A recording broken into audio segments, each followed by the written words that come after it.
अपर police महानिदेशक यातायात बिहार सह नोडल पुलिस पदाधिकारी दरभंगा सुधांशु कुमार के द्वारा पुलिस कार्यालय दरभंगा में समीक्षात्मक बैठक आयोजित की गई। बैठक से पूर्व अपर पुलिस महानिदेशक यातायात बिहार को गार्ड ऑफ ऑनर दिया गया। बैठक के दौरान पुलिस उप महानिरीक्षक मिथिला क्षेत्र दरभंगा, वरीय पुलिस अधीक्षक दरभंगा, नगर पुलिस अधीक्षक दरभंगा, ग्रामीण पुलिस अधीक्षक दरभंगा, सहायक पुलिस अधीक्षक एवं उपाधीक्षक, मुख्यालय एवं सभी अनुमंडल पुलिस पदाधिकारी, सभी अंचल निरीक्षक एवं सभी शाखा के प्रभारी उपस्थित थे। समीक्षात्मक बैठक के दौरान कई दिशा निर्देश दिए गए, जिसमें लूट, डकैती, बलात्कार, सांप्रदायिक हिंसा, पुलिस पर हमला, SC/ST आदि कांडों की समीक्षा की गई एवं कई और आवश्यक निर्देश दिए गए।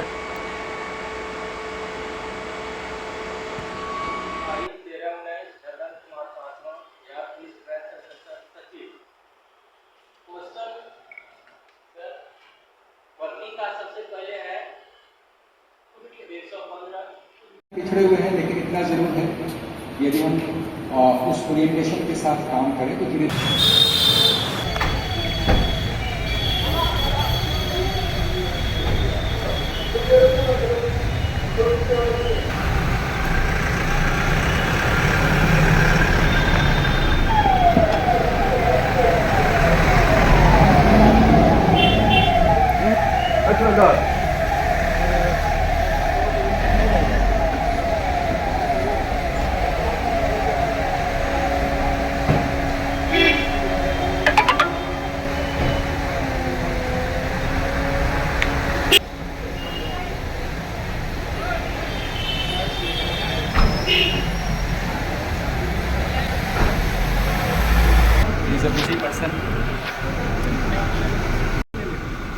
देखिए, ओवरऑल जो ज़िले की क्राइम सिचुएशन है, इन्वेस्टिगेशन के जो मामले लंबित हैं, लॉ एंड ऑर्डर की समस्या है, उस पर विचार विमर्श हुआ और डायरेक्शंस दिए गए जहाँ जो सूटेबल डायरेक्शंस थे।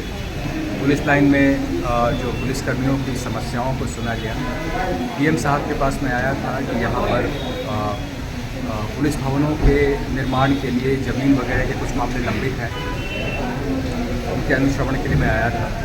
तो मिला जुला करके ज़िले में बेहतर पुलिस व्यवस्था हो और इसके लिए जो भी आवश्यक संसाधन है उस पर काम हो, इस डायरेक्शन में हम लोगों ने फोकस किया है। देखिए, क्राइम बढ़ रहा है ये कहना उचित नहीं है, क्योंकि जो आंकड़े हैं वो ऐसी बात नहीं कहते। परसेप्शन जो होता है वो कई बार इस तरह की गुंजाइश देता है, लेकिन हमारी कोशिश यही रहती है कि जब भी अपराध हो तो उसका उद्भवन सही तरीके से हो और जो अपराधी हैं उनको सज़ा दिलाई जाए। उसी दिशा में हम लोग आगे बढ़ रहे हैं। एक नया प्रावधान आया है BNSS में, जिसके तहत जो अपराधी हैं उनके द्वारा अपराध से अर्जित संपत्ति के जब्ती का प्रावधान, उसमें भी हम लोग आगे बढ़ रहे हैं। और मुझे विश्वास है कि इसमें यदि इस दिशा में हम लोग काम करते हैं तो आपकी सारी जो आशंकाएं हैं वो निर्मूल साबित होंगी। 2 ही ऐसे मामले हुए हैं पॉक्सो एक्ट के तहत, 2 ही ऐसे मामले हुए, दोनों का सफल उद्भेदन हुआ है, दोनों में गिरफ्तारियां हुई हैं, एविडेंस भी अच्छा कलेक्शन हुआ है और उसका स्पीडी ट्रायल भी कराया जाएगा। कोई आशंका की गुंजाइश नहीं है। देखिए, वो मेरा जुरिस्डिक्शन नहीं है, इसलिए मैं उसमें बोलने के लिए उचित व्यक्ति नहीं। दिशा निर्देश दिए गए हैं जो पुलिस विभाग के आंतरिक मामलों से संबंधित हैं, उस पर काम होगा।